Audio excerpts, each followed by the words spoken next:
Eu sou Mário Persona e essas são as respostas que eu dei aos que me perguntaram sobre a Bíblia. Eu acho que aqui caberia abrir um pequeno parêntese, não é? Para falar da ressurreição, no sentido geral dela, porque muitas vezes a pessoa lê um versículo, por exemplo, lá no Evangelho de João, capítulo 5, versículo 29, em João 5, no versículo 28 primeiro. Não vos maravilheis disto, porque vem a hora em que todos os que estão nos sepulcros ouvirão a sua voz, e os que fizeram o bem sairão para a ressurreição da vida, e os que fizeram o mal para a ressurreição da condenação. Isso aqui dá a entender, parece, né, que vai ter no final uma ressurreição e está todo mundo lá ressuscitando. Porém, esse era inclusive o entendimento dos judeus no Antigo Testamento. E é por isso que Marta, quando o Senhor Jesus conversa com ela na beira do túmulo de Lázaro, ela fala: eu sei, Senhor, que ele há de ressuscitar no último dia.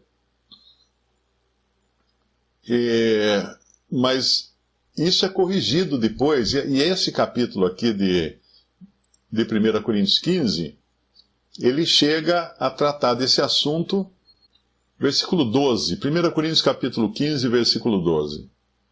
Ora, se prega que Cristo ressuscitou dentre os mortos, como dizem alguns dentre vós, que não há ressurreição de mortos. Então aqui um ponto que já aparece é essa ressurreição dentre os mortos. Dentre os mortos.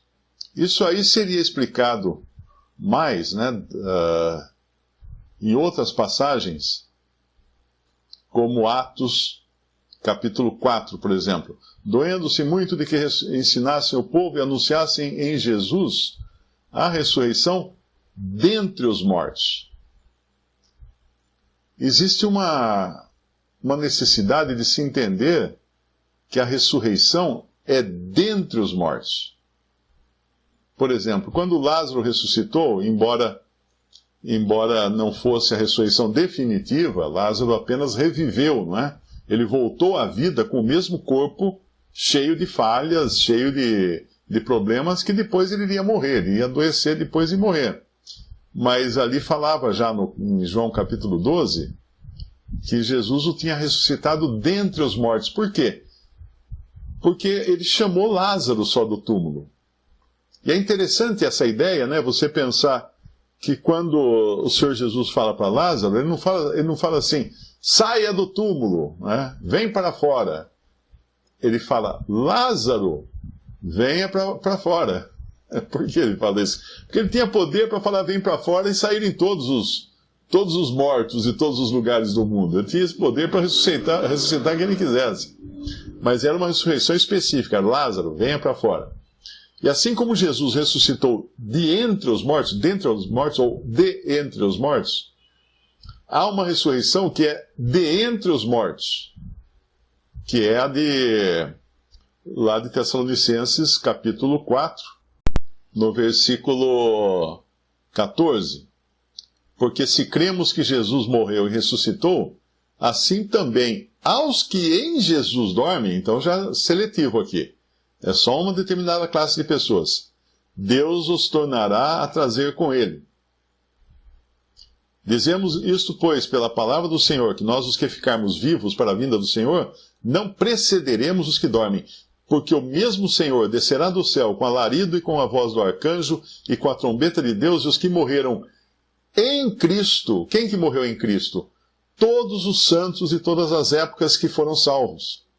Ah, mas os do Antigo Testamento, sim. Eles morreram em Cristo, porque eles morreram na certeza de que Deus ia prover um sacrifício que os iria salvar. Como Abraão fala lá no monte, né? Quando Isaac pergunta, pai, tem o fogo, tem a lenha, tem o cutelo, mas e o cordeiro? E Abraão fala, Deus proverá o cordeiro, meu filho. Então essa já era uma certeza de que Deus proveria a solução para a salvação. Tanto é que quando João Batista anuncia, este é o Cordeiro de Deus, que tira o pecado do mundo, que cordeiro? O cordeiro que todo mundo sabia que viria um cordeiro para tirar o pecado do mundo. Porque era a consumação, o antítipo de todos os cordeiros que foram sacrificados ao longo de todo o Antigo Testamento. Então, todos os que morreram em Cristo, no versículo capítulo 4, 16 de 1 Tessalonicenses, ressuscitarão primeiro. Só os que morreram em Cristo. E os outros continuarão nas sepulturas. Porque vai ser uma ressurreição dentre os mortos. Como foi a de Jesus também, dentre os mortos. Depois nós, os que ficarmos vivos, e aqui ele vai falar do arrebatamento, né? Não é a ressurreição, mas é a transformação, que Paulo vai também tratar no capítulo 15 de 1 Coríntios. Da transformação. Seremos todos transformados num momento, num piscar de olhos, ao soar da última trombeta. Apocalipse capítulo 20, o versículo é o 4. E vi tronos, e assentaram-se sobre eles, e foi-lhes dado o poder de julgar, e vi as almas daqueles que foram degolados pelo testemunho de Jesus e pela palavra de Deus, e que não adoraram a besta nem a sua imagem, e não receberam o sinal de suas testas, nem em suas mãos, e viveram e reinaram com Cristo durante 1000 anos. Mas os outros mortos não reviveram até que os 1000 anos se acabaram. Esta é a primeira ressurreição. Como assim? E nós não estamos nessa primeira ressurreição? Porque aqui já é uma ressurreição dos que morreram, foram degolados, né? Morreram durante a grande tribulação. Esta é a primeira ressurreição. É que a Bíblia chama de primeira ressurreição a ressurreição dos santos, dos salvos, aquela que eu também mencionei lá em 1 Tessalonicenses 4. Porque essa primeira ressurreição, ela é chamada lá naquele versículo que eu li, em João capítulo 5, 29, os que fizeram o bem sairão para a ressurreição da vida. Essa é a ressurreição da vida. E os que fizeram o mal para a ressurreição da condenação. Mas entre uma coisa e outra aí tem mais de 1000 anos. Existe uma ressurreição da vida e existe uma ressurreição da condenação, que é no final, quando for o juízo final no grande trono branco.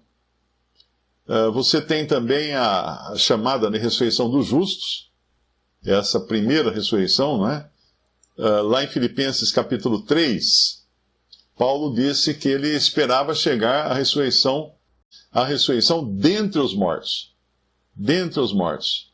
E se a gente vai também para aqui no mesmo capítulo nosso de 1 Coríntios 15, no versículo 23. Mas cada um por sua ordem. Cristo, as primícias, ou seja, Cristo é o primeiro dessa ressurreição dentre os mortos, mas que ainda é a primeira ressurreição no contexto geral, ok? Depois os que são de Cristo na sua vinda fazem parte dessa primeira ressurreição. Mas nessa primeira ressurreição você tem Cristo e mais de 2000 anos depois os outros. Mas é a primeira ressurreição, porque a outra ressurreição ela é chamada de ressurreição para a morte, não é? Eu acho que está... É o próprio versículo que nós vemos em João 5, 29. A primeira é chamada ressurreição da vida e a segunda é chamada ressurreição da condenação. Então ninguém queira esperar pela segunda ressurreição. Se você não crê em Jesus como seu Salvador, você não vai na primeira ressurreição.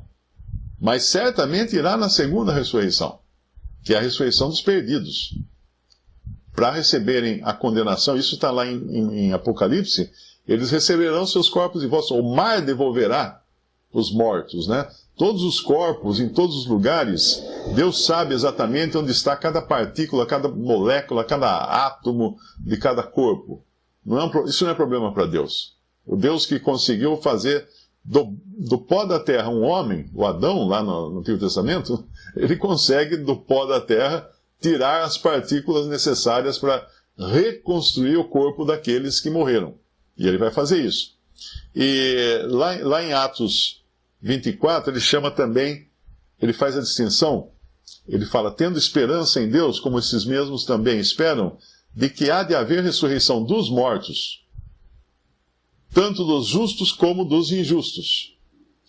Mas é uma ressurreição distinta para cada um aí. Então, esse é o ponto que eu queria deixar claro, né? Porque quando fala, deixa eu achar essa passagem aqui, peraí. Em Apocalipse 20, deixa muito clara essa divisão entre as ressurreições. Embora a primeira ressurreição tenha 3 etapas, não é? Que eu acho que eu já falei aqui, né? Que a primeira é Cristo, é primícias, os que são de Cristo, e depois lá em Apocalipse, os que foram martirizados durante a grande tribulação. Alguém pode perguntar assim, mas e os que morreram durante os 1000 anos no reino de Cristo? Bem, esses que morreram estão na última ressurreição, na segunda ressurreição dos perdidos, porque quem morrer nos 1000 anos serão aqueles que pecaram nos 1000 anos. Porque os que não pecarem não vão morrer durante esses 1000 anos. Ah, mas eles vão ficar doentes? Você não fala que eles têm o mesmo corpo? Tem. Mas eles têm a árvore da vida, que tem as suas folhas, serão saúde para as nações. Quando o Senhor Jesus curava todas as enfermidades, todos os enfermos que eram levados a ele, ele dava um aperitivo do que seria o reino. Quando não haveria doença, mas todas as doenças seriam curadas. Então eles vão passar pelo reino, e eu entendo que eles serão transformados vivos, de vivos para a nova terra na qual eles irão habitar, no estado eterno. Como nós seremos transformados no arrebatamento, de vivos, os que estiverem vivos, transformados para habitar no céu e depois no novo céu. Já numa nova configuração de corpo, né? Um corpo que atravessa as paredes, como o Senhor Jesus fez para entrar na sala que estavam só os discípulos depois da sua ressurreição. Mas eu acho que eu estava falando do capítulo 20 de Apocalipse, quando fala assim, mas os outros mortos não reviveram, até que os 1000 anos se acabaram. Esses outros mortos serão os mortos perdidos também. Então é claro que esse é um assunto muito extenso, né? A gente poderia até voltar a ele em outra oportunidade, mas uma coisa importante aqui é entender isso. Não existe evangelho e não existe cristianismo sem ressurreição. Esqueça.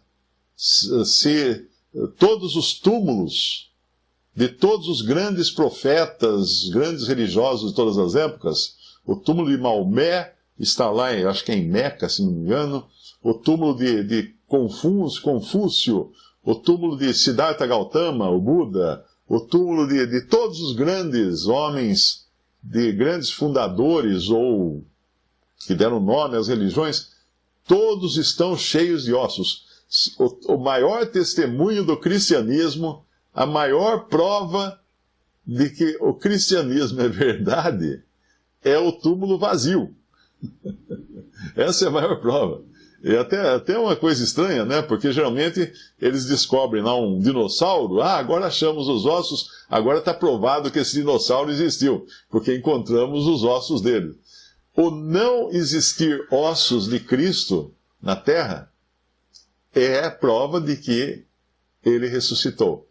E se ele ressuscitou, e como ele previu que ele ia ressuscitar, e a sua palavra se cumpriu exatamente como ele previu, com centenas de testemunhas.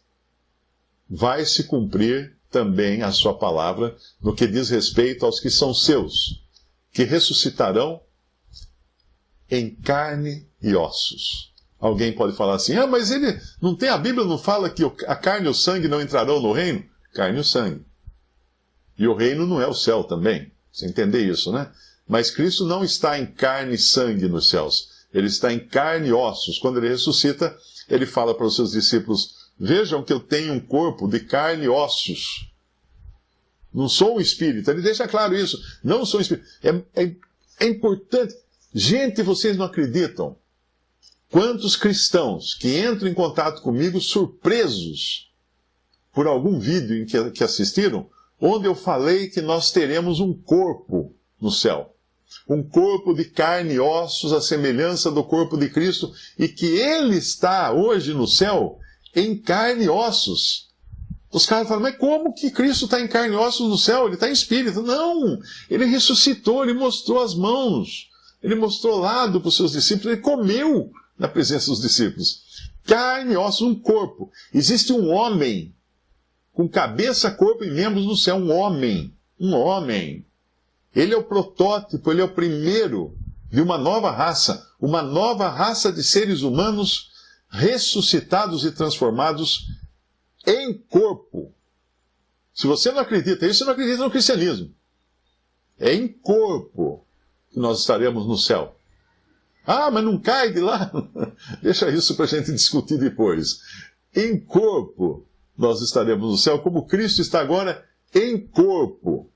Quando nós olhamos para o céu, pela fé, porque por enquanto ainda não dá para ver com os nossos olhos, vemos Cristo no céu, em corpo, em um corpo de carne e ossos. E as suas feridas não são cicatrizes, são feridas. São feridas, elas estarão frescas por toda a eternidade. Só ele terá feridas. Não, eu costumo dizer que só ele terá cicatrizes no céu. Não é, porque não são cicatrizes. Só ele terá feridas no céu. Claro que também não vai ter cicatrizes, ninguém vai ter cicatrizes no céu. Nem as tatuagens que as pessoas fazem aqui na Terra, elas não irão para o céu. Pode esquecer, o investimento que você fez vai ficar perdido aqui para a Terra. A tinta vai ficar aqui. Porque no céu nós teremos um corpo como o corpo de Jesus. A primeira ressurreição, ela é chamada de primeira ressurreição, mas ela inclui diferentes classes de pessoas. Cristo é as primícias dessa primeira ressurreição. Ele é o primeirão da primeira ressurreição. Mas ela depois acontece em partes. Por exemplo, teve a ressurreição de Cristo, primeiro evento da primeira ressurreição. Depois tem o segundo evento da primeira ressurreição, que é aquele que eu li em 1 Tessalonicenses 4, que é a ressurreição dos que morreram em Cristo, quando também haverá o arrebatamento da igreja. Depois, em Apocalipse 11, você tem uma outra ressurreição, que faz parte do total da ressurreição dos justos, que é a primeira ressurreição. Esse de Apocalipse 11 é a ressurreição das duas testemunhas, cujos corpos ficarão caídos na rua, que nós lemos em Apocalipse 11. Aí você tem essa de Apocalipse 20, que é a ressurreição dos que morreram martirizados durante a grande tribulação. Esses que morreram serão ressuscitados para reinar com Cristo. Então, haverá duas classes de pessoas que irão reinar com Cristo. Uma classe a partir dos céus, que é a igreja, já ressuscitada ou transformada, e outra classe a partir da terra, que são os mártires ressuscitados para reinarem com Cristo. Agora, existe um outro grupo de pessoas que são os que entrarão no milênio vivos. São aqueles que não foram martirizados, são aqueles que terão professado fé, pelo menos exteriormente, em Cristo, são aqueles que vão crer como creram os os santos do Antigo Testamento, vão crer no Evangelho do Reino. Mas é claro que poderá existir entre eles falsos. Alguns irmãos acham que haverá, outros acham que não. Mas, de qualquer maneira, depois que eles entrarem no milênio, eles terão filhos. Eles terão filhos porque eles são pessoas naturais, com seus corpos. Eles não serão transformados para entrar no reino de mil anos de Cristo. Porque no reino de 1000 anos de Cristo haverá nações, terá estradas, terá trabalho, as pessoas irão de um lado para o outro, as pessoas se casarão, as pessoas terão filhos, criarão filhos. Tanto é que quando chega... Mas durante esse período, quem pecar será morto. A justiça será feita a cada manhã. Então não vai ter... Porque não existe o tentador. Então a pessoa não tem mais a desculpa de que foi tentada pelo diabo. Então a pessoa que pecar, ela será morta. Como é a ideia do pecado para a morte, até na igreja, né? Que a gente conhece esse pecado para a morte. Só que ali, quem pecar e for morto, morre e está condenado, não vai ressuscitar. Não vai ressuscitar. Agora, quando chega no fim dos 1000 anos, nós sabemos que Satanás será solto e levantará um exército imenso de pessoas para ir contra a santa cidade. De onde vão aparecer essas pessoas? São todos os que nasceram durante 1000 anos e eram falsos. Alguns certamente deverão crer de verdade, né? Mas outros serão enrustidos.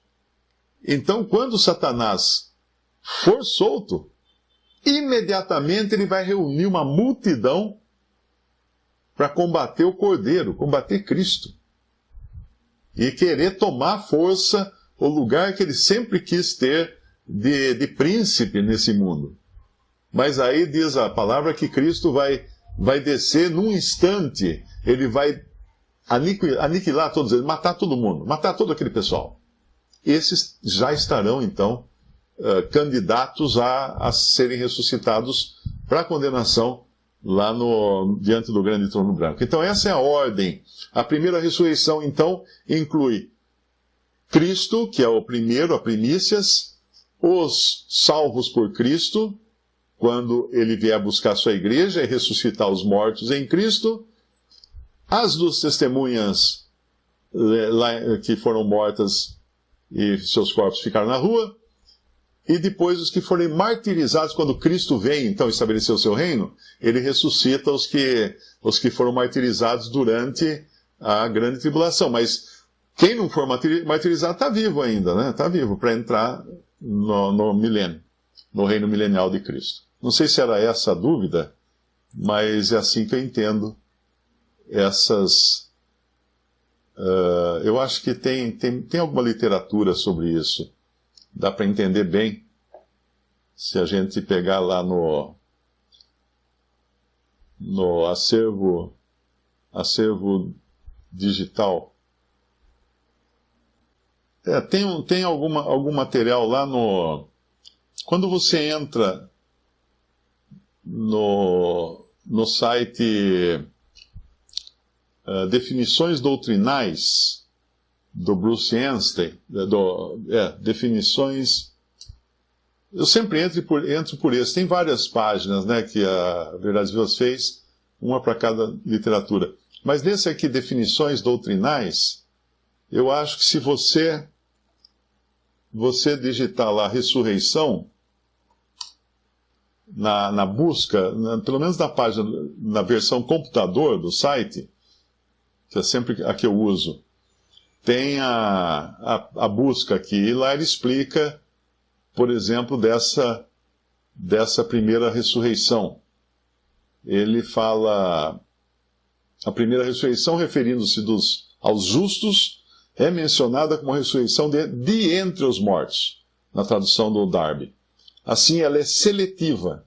Os justos que morreram serão selecionados de entre os mortos injustos e serão ressuscitados. Essa ressurreição foi ensinada pela primeira vez pelo Senhor Jesus Cristo em Mateus 17:9, e depois pelos apóstolos em Romanos 6:4, 1 Coríntios 15:20, Efésios 1:20, Filipenses 3:11, Colossenses 1:18, etc.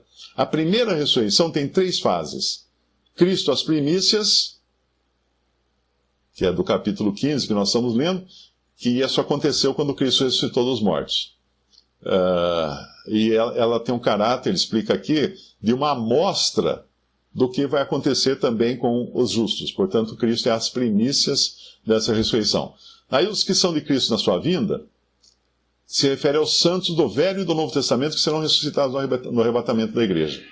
Os judeus e gentios fiéis que morrerem durante a 70ª semana de Daniel serão ressuscitados no final da grande tribulação, completando assim a primeira ressurreição.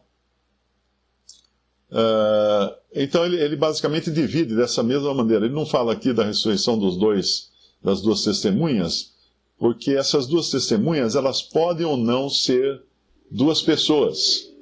Alguns acreditam que seja um grupo de pessoas, de mártires, que irão testemunhar e serão mortos, mas são, como Apocalipse é uma linguagem simbólica, eles são citados como duas testemunhas, porque na Bíblia o testemunho de duas pessoas já é válido, né?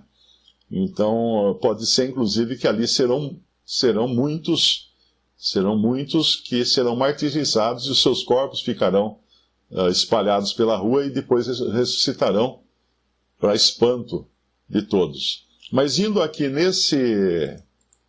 eu vou até copiar e colar aqui no Zoom, eu acho que tem um lugar no chat. Olha, estou colando no chat o link desse comentário que o Bruce faz sobre ressurreição. Irmãos, então fica assim. Agora eu vou cuidar do meu sócio. Uma boa noite para todos vocês, hein? Que o Senhor possa guardar a todos. Tchau, tchau. Visite respondi.com.br. Adquira os livros ou baixe e-books. Visite 3minutos.net. Baixe o aplicativo.